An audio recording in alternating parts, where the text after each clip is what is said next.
मेरे प्यारे बच्चों, आप सभी का गुड इवनिंग एवं हार्दिक स्वागत है इस चैनल पर आने का। और सर्वप्रथम मैं क्लास 11 चैप्टर 1 जिसका नाम है समूचे यानी सेट्स, और इसका इंट्रोडक्शन सबसे पहले मैं आपको पढ़ा रहा हूँ। और लेक्चर 1 है समूचे सिद्धांत का विकास सर्वप्रथम जर्मन गणितज्ञ जॉर्ज कैंटर ने किया, जिनका जन्म 1845 और निधन 1918 में हुआ। इन्होंने ही सर्वप्रथम सेट शब्द का यानी समूचे शब्द का अपने दिमाग में ध्यान में लाया, और आज यह विज्ञान के क्षेत्र में काफ़ी विकसित है। इसका उपयोग दैनिक जीवन में बहुत से है। समूचे का अर्थ है, समूचे शब्द का प्रयोग लगभग दुनिया में प्रत्येक व्यक्ति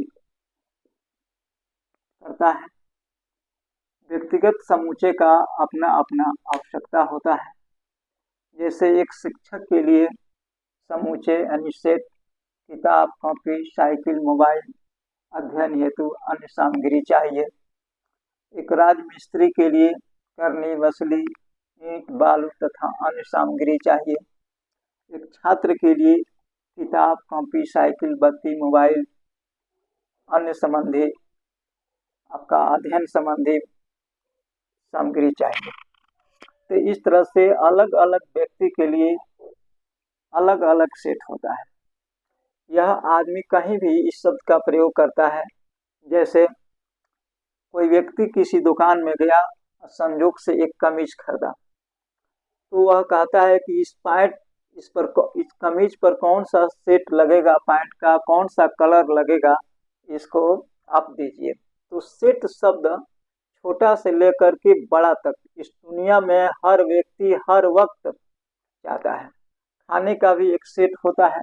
जैसे हम लोग खाना खाते हैं तो बहुत ऐसा चीज़ है कि एक साथ में नहीं खाना जाता है, जैसे सेट है। जैसे मछली है, दही है, मछली है, दूध है, तो उसका एक सेट नहीं बनता है। यानी मछली और दही एक साथ हम लोग नहीं खा सकते हैं।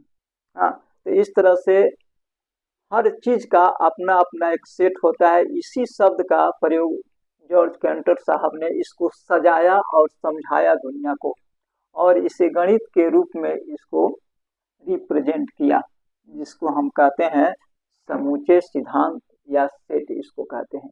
यानी हर वक्त सेट शब्द की जरूरत होती है। यदि कोई व्यक्ति चाहे कि बिना सेट का कोई काम करे, तो वह सेट अगर नहीं है तो वह अपने कार्य में बढ़िया से सफल नहीं हो सकता है। जैसे अगर कोई स्टूडेंट है, उसके पास कलम नहीं है तो वह उसका सेट गड़बड़ है। किताब नहीं है तो उसका सेट गड़बड़ है। कलम नहीं है तो उसका सेट गड़बड़ है।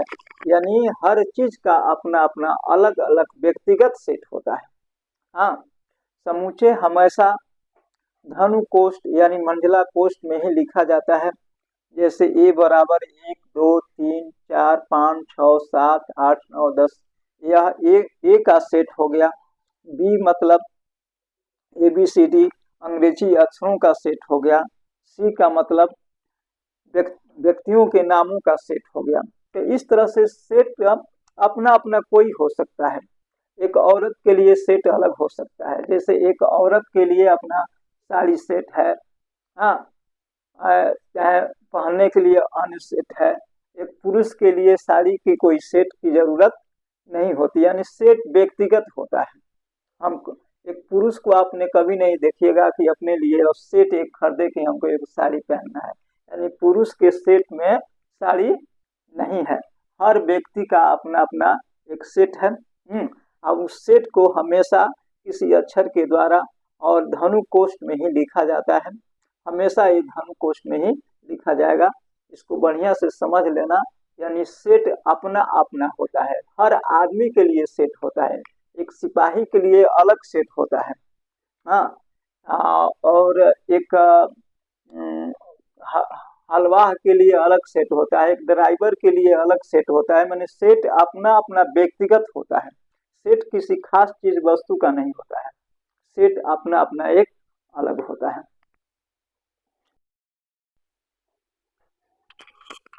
अब इसमें यह समझना और जानना आवश्यक है कि नंबर ऑफ ए यानी सदस्यों की संख्या, इसे मेंबर या एलिमेंट कहा जाता है। जैसे आप देखिए, ए बराबर 1 2 3, 1 2 3, 10 11 यहाँ तक है। यानी इसमें सदस्यों की संख्या कितना है? 11 है। इसमें सदस्यों की संख्या कितना है? 11 है। इसमें सदस्यों की संख्या कितना है? 11 है। इसी प्रकार इसमें सदस्यों की संख्या यानी नंबर ऑफ ए बराबर कितना है? नंबर ऑफ ए बराबर 11 हो गया। इसी प्रकार नंबर ऑफ बी कितना है? तो नंबर ऑफ बी बराबर है 1 2 3 4 5 6 7 8 9। नंबर ऑफ बी बराबर 11 है। इसमें नंबर ऑफ सी देखिए, number of C 1 2 3 4 5, number of C बराबर आपका 5 हो गया। तो इस तरह से नंबर ऑफ एलिमेंट इसको निकाला जा सकता है। जैसे नंबर ऑफ ए बराबर 11 है, नंबर ऑफ बी बराबर 9 है, number of C equal to 5 है। तो इस तरह यन का मतलब होता है सदस्यों की संख्या, जिसे यन के द्वारा सूचित किया जाता है। दूसरी बात, इसमें एक ग्रीक सिंबल है जिसको ई आकार का होता है, इसको बिलोंग्स टू पढ़ा जाता है। ऐसे अपसिलन भी इसको कहा जाता है, अपसिलन, लेकिन ज़्यादा मैथ में, सेट थ्योरी में इसको बिलोंग्स टू ही पढ़ा जाता है, और फिजिक्स में अपसिलन के नाम से ये जाना जाता है। हाँ, तो यह बिलोंग्स टू है। बिलोंग्स टू का मतलब है का सदस्य है, और नॉट बिलोंग्स टू का मतलब है कि का सदस्य नहीं है। तो इस बात को समझिए जरा। जैसे मान लीजिए कि 2 बिलोंग्स टू ए, यानी 2 जो है ए का सदस्य है, 2 जो है ए का सदस्य है। इसका मतलब है कि 2 जो है ए का एलिमेंट है। हाँ, ई बिलोंग्स टू बी। हाँ, मोहन बिलोंग्स टू सी। इस तरह से इसको पढ़ा जाता है। और ऐसा भी लिखा जाए कि जैसे मान लीजिए कि 1 बिलोंग्स टू बी, तो यह गलत है। क्या है? यह गलत है। इसलिए कि 1 जो है बी का सदस्य नहीं है। मोहन बिलोंग्स टू ए, यानी ये भी गलत है, ये भी गलत है। जैसे कि मोहन जो है सी का सदस्य है, ए का सदस्य नहीं है। तो इसको लिखा जा सकता है 1 not belongs to B. Mohan not belongs to A. तो इस तरह से इसको हम लिख सकते हैं, समझ सकते हैं। हाँ, तो मेरे प्यारे बच्चों, इस बात को आप समझते हैं कि यन के मतलब हो गया सदस्यों की संख्या। यानी सदस्य को इंग्लिश में मेंबर या एलिमेंट कहा जाता है। हाँ, जितने भी हो इसमें, जैसे इसमें 11 है तो 11 है, इसमें 9 है तो 9 है, इसमें 5 है तो 5 है। तो आप अधिक से अधिक जितना एलिमेंट आवश्यकता अनुसार उसमें रहता है, आप उसका संख्या समझ सकते हैं कि n जो है क्या है, द नंबर ऑफ एलिमेंट है या द नंबर ऑफ मेंबर है, जिसको लिखने का तरीका ये है। अब एक ग्रीक सिंबल है, ग्रीक सिंबल को बिलोंग्स टू पढ़ा जाता है, जिसका अर्थ होता है नॉट का सदस्य है। इसके बाद नॉट बिलोंग्स टू है, जिसका अर्थ है का सदस्य नहीं है। हाँ, फॉर द एग्जाम्पल आप देख रहे हैं कि नंबर ऑफ ए यानी 11 है, नंबर ऑफ बी बराबर इतना है, नंबर ऑफ सी बराबर इतना है, और 2 बिलोंग्स टू ए यानी ये बात सही है, ई बिलोंग्स टू बी ये बात सही है, मोहन बिलोंग्स टू सी ये भी बात सही है। पर ऐसा लिखा जाए कि 1 बिलोंग्स टू बी, यह गलत है। मोहन बिलोंग्स टू ए ये भी गलत है। इसको लिखने का तरीका ये होगा कि 1 not belongs to B, Mohan not belongs to A. हाँ मेरे प्यारे बच्चों, जैसे आप पहले भी जानते होंगे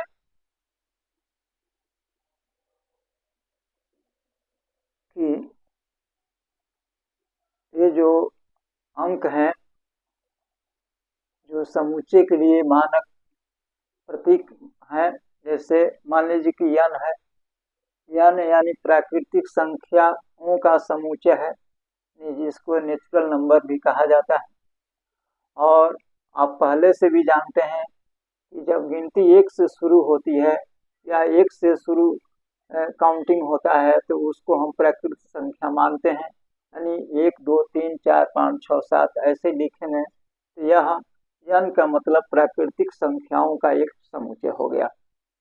उसी प्रकार जेड के लिए पूर्णांकों का समुच्चय होता है, यानी आप जानते हैं कि पूर्णांक में माइनस प्लस और जीरो शामिल होता है, यानी -3 -2 1 0 1 2 3 4 एंड सो ऑन, ऐसे बहुत से अंक है जो पूर्णांकों का समुच्चय है, यानी जिसको हम जेड के द्वारा सूचित करते हैं। क्यू यानी परिमेय संख्याओं का समुच्चय, जिसे अंग्रेजी में रेशनल नंबर कहा जाता है, अंग्रेजी में रेशनल नंबर कहा जाता है, इसको क्यू द्वारा सूचित किया जाता है।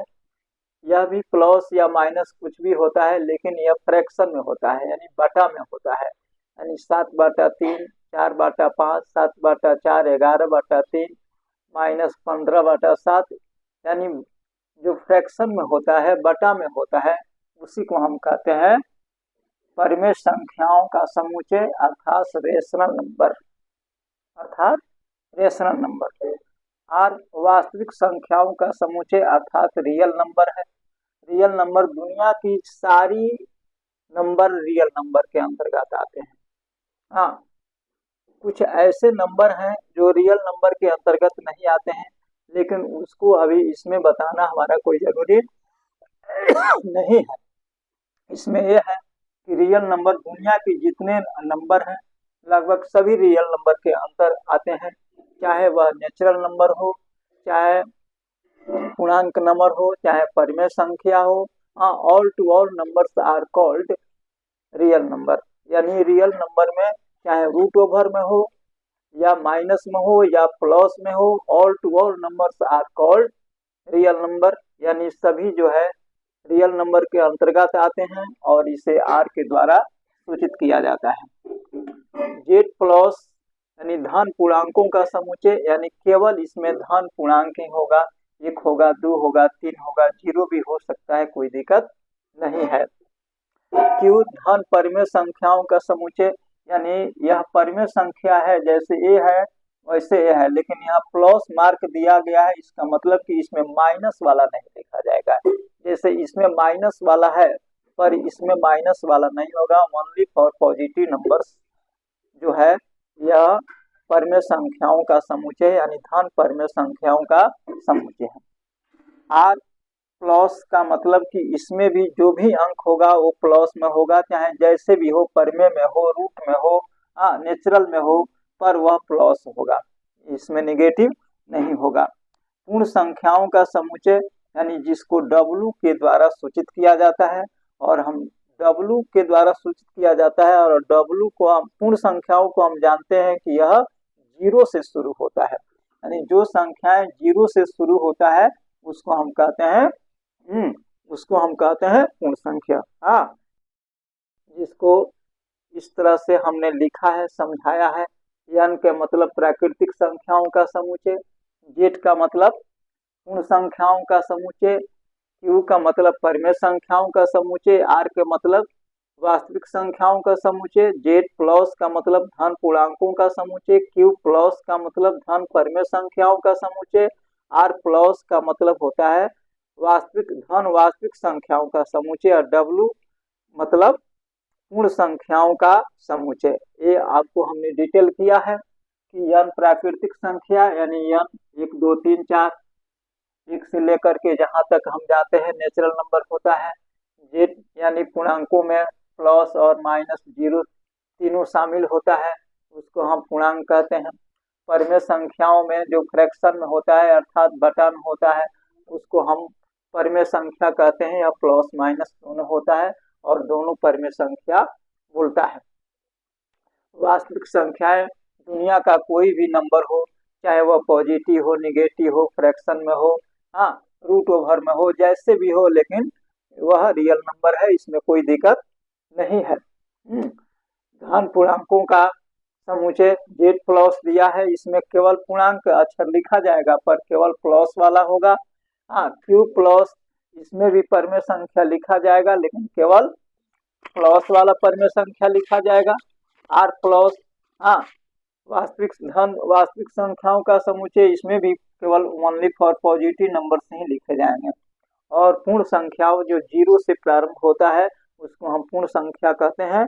तो मेरे बच्चे इसको बढ़िया से आप समझ लीजिए, हमें विश्वास है कि आप हमारी बात को बढ़िया से समझते होंगे। यदि इस बात को आप समझते हैं तो स्क्रीनशॉट ले लीजिए, और ये भी कहना है कि इसको अगर कॉन्सेप्ट क्लियर आपका हो रहा है तो इसको लाइक और सब्सक्राइब ये आपका कर्तव्य है, जो आप करिएगा तो आपको फायदा होगा और हमारा पढ़ाया हुआ अर्थात नोटिफिकेशन आपको पहले मिलेगा और इससे आप फायदा उठाइएगा।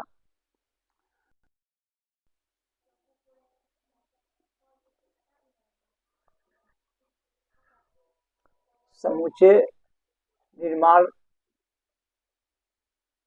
समुच्चय और समुच्चय का निरूपण यानी रिप्रेजेंटेशन ऑफसेट।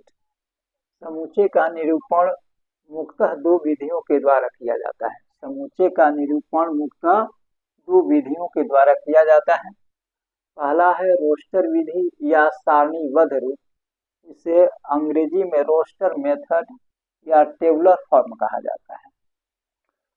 दूसरा है समुच्चय निर्माण रूप यानी सेट बिल्डर फॉर्म, यानी इसी दो विधियों के द्वारा समुच्चय सिद्धांत के दर्शाया जाता है, यानी इसका निरूपण किया जाता है कि कैसे हम इसको सेट करते हैं। तो सबसे पहले है आपका टेबुलर फॉर्म, यानी टेबुलर फॉर्म है, टेबुलर फॉर्म में केवल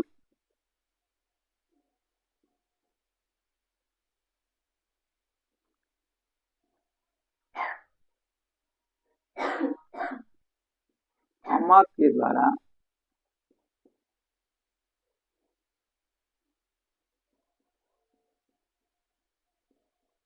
लिखा जाता है।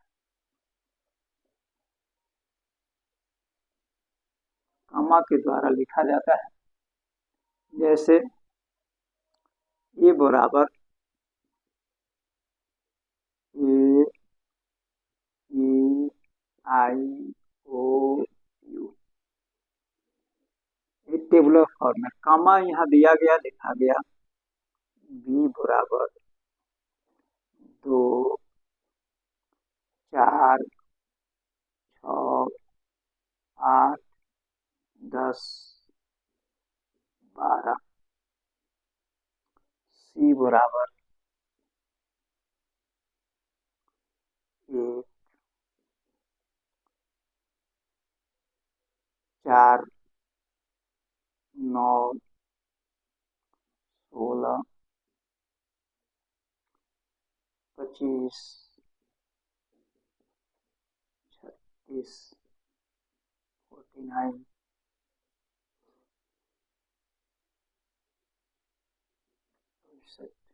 इत्यादि। तो टेबुलर फॉर्म में लिखा गया है। टेबुलर फॉर्म में आप इसको कॉमा के द्वारा जो लिखते हैं इसी को हम कहते हैं कि यह टेबुलर फॉर्म में है, यानी रोस्टर विधि में इसको लिखा गया है। अब रोस्टर विधि में जो लिखा गया है, तो अब रोस्टर विधि को इसी को हमको समूचे निर्माण रूप में व्यक्त करना है। तो समूचे दोनों में समूचे निर्माण रूप से आप रोस्टर फॉर्म में लिख सकते हैं और रोस्टर फॉर्म से आप सेट बिल्डर फॉर्म यानी समूचे निर्माण रूप में लिख सकते हैं। दोनों में किसी को आप कन्वर्ट कर सकते हैं। अगर टेबुलर फॉर्म में लिखा है तो आप सेट बिल्डर फॉर्म में लिख सकते हैं।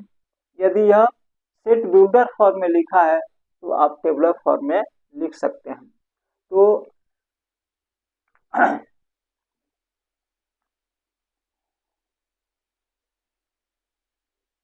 सेट बिल्डर फॉर्म में लिखने के लिए एक सिंबल होता है जिसको सच दैट होता है, इससे पढ़ते हैं, या इस तरह से होता है। यही एक सिंबल है जिसके द्वारा ये लिखा जाता है और इसको पढ़ा जाता है सच दैट। सच दैट इसको पढ़ा जाता है सच दैट। ये सच दैट यह सिंबल है, या इसे सच दैट पढ़ा जाता है और इसे भी सच दैट पढ़ा जाता है। पर लिखने के दो तरीका है, या तो इसे अनुस्वार के तरीका से लिखा जाता है या इसको अवलिख दे करके लिखा जाता है, लेकिन इससे पढ़ा जाता है दोनों का सच दैट। अब इसको ये जो टेबुलर फॉर्म है इसको सेट बिल्डर फॉर्म में लिखिए। सेट बिल्डर फॉर्म में लिखिए तो ये होगा, आप लिख सकते हैं ऐसे।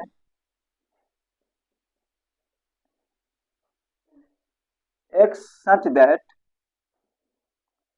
एक्स अंग्रेजी वर्णमाला का स्वर है। अंग्रेजी वर्णन माला का स्वर है। अंग्रेजी वर्णमाला का स्वर है। इससे यह अलग नहीं है, बस लिखने का तरीका अलग हो गया। सेम और ये भी सेम है, दोनों का समान ही बात है, पर यह रोस्टर मेथड में है और यह सेट बिल्डर फॉर्म में है। इससे भी आप लिख सकते हैं एक सच दैट, ऐसे भी लिख सकते हैं, ऐसे भी लिख सकते हैं। अब आप देखिए 2 4 6 8 10 12 यानी 2 का गुणज है, यानी आप लिख सकते हैं 2 पर पावर n। हाँ, n बिलोंग्स टू n है, यानी n 2 में 1 से गुणा करो 2 आएगा, 2 में 2 से गुणा करेंगे 4 आएगा, 2 में 3 से गुणा करेंगे 6 आएगा, यानी 2n है। जहाँ n बराबर बिलोंग्स टू n है, यानी n के जगह पर 1 2 3 4 5 6 रखिएगा, 2 का गुणज मिलता जाएगा। इसकी संख्या भी ऐसे लिख सकते हैं। हाँ, अगर नहीं भी लिखना चाहे तो कोई बात नहीं है, इतना हो चुका है। ऐसे भी लिख सकते हैं 1 2 3 4 5 6, यानी 1 less than equal n less than equal 6, ऐसे भी लिखा जा सकता है, कोई दिक्कत नहीं है। और इतना भी आप लिख सकते हैं, इसमें कोई आपका गलत नहीं होगा। हाँ, घर इस तरह भी लिख दिए तो कोई दिक्कत नहीं है। उसी प्रकार इसको भी लिख सकते हैं c बराबर, हाँ, c बराबर x सच दैट x प्राकृतिक संख्याओं का वर्ग है। प्राकृतिक संख्याओं का वर्ग है। प्राकृतिक संख्याओं का वर्ग है। जैसे आप देखिए 1 का स्क्वायर करिएगा 1 होगा, 2 का स्क्वायर करिएगा 4 होगा, 3 का स्क्वायर करिएगा 9 होगा, 4 का स्क्वायर करिएगा 16 होगा, 5 का स्क्वायर करिए 25 होगा, 6 का स्क्वायर करिए 36 होगा, 7 का स्क्वायर करिए 49 होगा, 8 का स्क्वायर करिए 64 होगा। तो इस प्रकार यह प्राकृतिक संख्याओं का क्या है, वर्ग है। हाँ, इस तरह से आप लिख सकते हैं, इसमें कोई दिक्कत नहीं है। केवल अंतर यह है कि एक जो है रोस्टर विधि में है और एक जो है सेट बिल्डर फॉर्म में है, इतना ही का अंतर है। पर दोनों का मान समान है, दोनों का अर्थ समान है, लिखने का केवल तरीका अलग अलग है। लेकिन यह बात ध्यान में रहे कि समूचे निरूपण का मात्र दो ही विधि है, एक है आपका सारणीबद्ध रूप या रोस्टर विधि और दूसरा है समूचे निर्माण रूप सेट बिल्डर फॉर्म।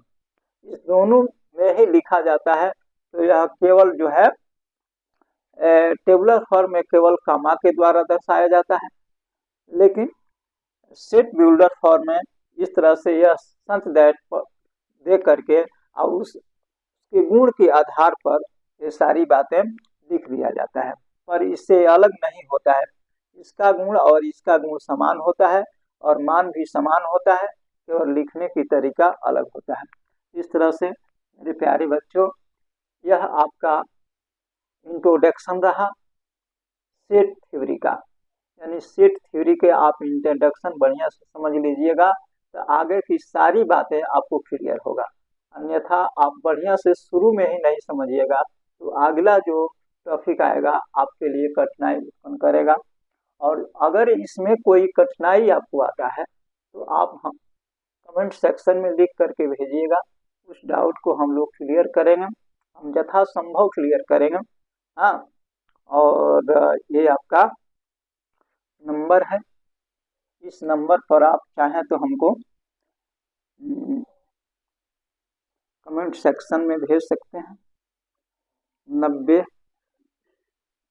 65 95 04 47 पर। आपका अगर या पूछना हो तो आप इस नंबर पर पूछ सकते हैं 97 71 11 27 39 पर। इतना नंबर पर आप इस पर फोन करना होगा तो इस पर, और अगर मैसेज भेजना होगा तो इस पर आप भेज करके अपना डाउट को क्लियर कर सकते हैं। लेकिन हमें विश्वास है कि इस बात को आप समझ गए हैं। आप प्लीज़ इसको स्क्रीनशॉट ले लीजिए और यथासंभव जितना भी हो आप इसे लाइक करें, मैं पुनः कहता हूँ। हाँ, और इससे आप भी फायदा उठाएं, हम भी फायदा उठाएं। और कोई भी कठिनाई हो तो आप इस पर कमेंट सेक्शन में लिख करके भेज सकते हैं। हाँ, और अपना अध्ययन जारी रखिए और पढ़िए समझिए। और आज इतना ही तक मैं इसे पढ़ा करके समाप्त करता हूँ। जय हिंद।